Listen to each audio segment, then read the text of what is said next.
ഇപ്പം നമ്മൾ ചെയ്തത് ചുവട് ഇതായിരുന്നു. ഇവിടെ നിന്ന് നമ്മൾ ബാക്കിറങ്ങി വെട്ടി തിരിച്ചു വന്നു, ഒരു വട്ടം വന്നു ഒരു സൈഡ്.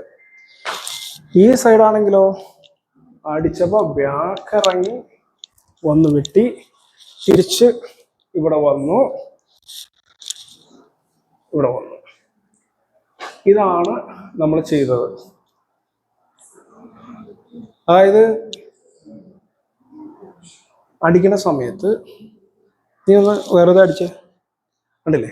ഈ അടി അടിച്ചതിന് ശേഷം ബാക്ക് ഇറങ്ങിയിട്ട് എന്ത് ചെയ്യുന്നറിയാമോ, ഇവിടെ വരുമ്പോൾ തന്നെ തെറിപ്പിച്ചാലായി പോവും. ഇനി വീണ്ടും അവിടെ നിന്ന് എൻ്റെ ബാക്കിൽ നിന്ന് അടിക്കാൻ പറ്റേ, ബാക്കിൽ നിന്ന് വന്നേ പുറകോസ് അതല്ല, ബാക്കിൽ നിന്ന് അടിക്കാൻ വരികയാണെങ്കിൽ അല്ലേ ഈ സാധനം തട്ടി ഇതുവരെയാണ്.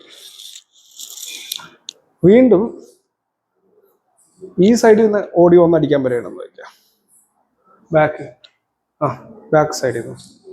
അപ്പം കണ്ടില്ലേ ഇത്, അതായത് മൊത്തം സൈഡിൽ നിന്ന് ചെയ്യാൻ പറ്റുമെന്നാണ് പറഞ്ഞു തന്നത്. ഒന്നും കൂടി ഇവിടുന്ന് വരുന്ന സമയത്ത് ബാക്കിൽ നിന്ന് വരുന്ന സമയത്തിന് നമ്മൾ ഇവിടെ വെച്ചിട്ട് ഇവിടെ തട്ടിക്കളഞ്ഞു, ഈ സൈഡിലെത്തി. വീണ്ടും ബാക്കിൽ നിന്ന് വരുന്ന സമയത്ത് തന്നെ നമ്മൾ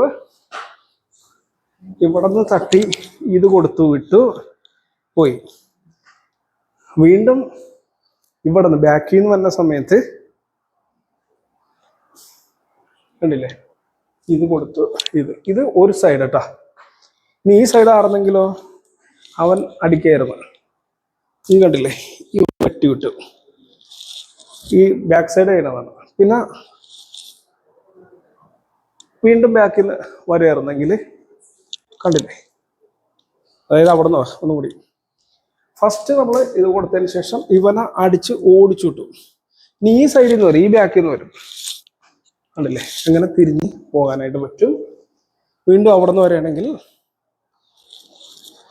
ഇത് ചെയ്തു വിടാൻ പറ്റും. ഇതാണ് ഇതിൻ്റെ അന്വയം. അപ്പൊ ഇത് ഓർത്ത് വച്ചേക്കുക. ഓക്കെ.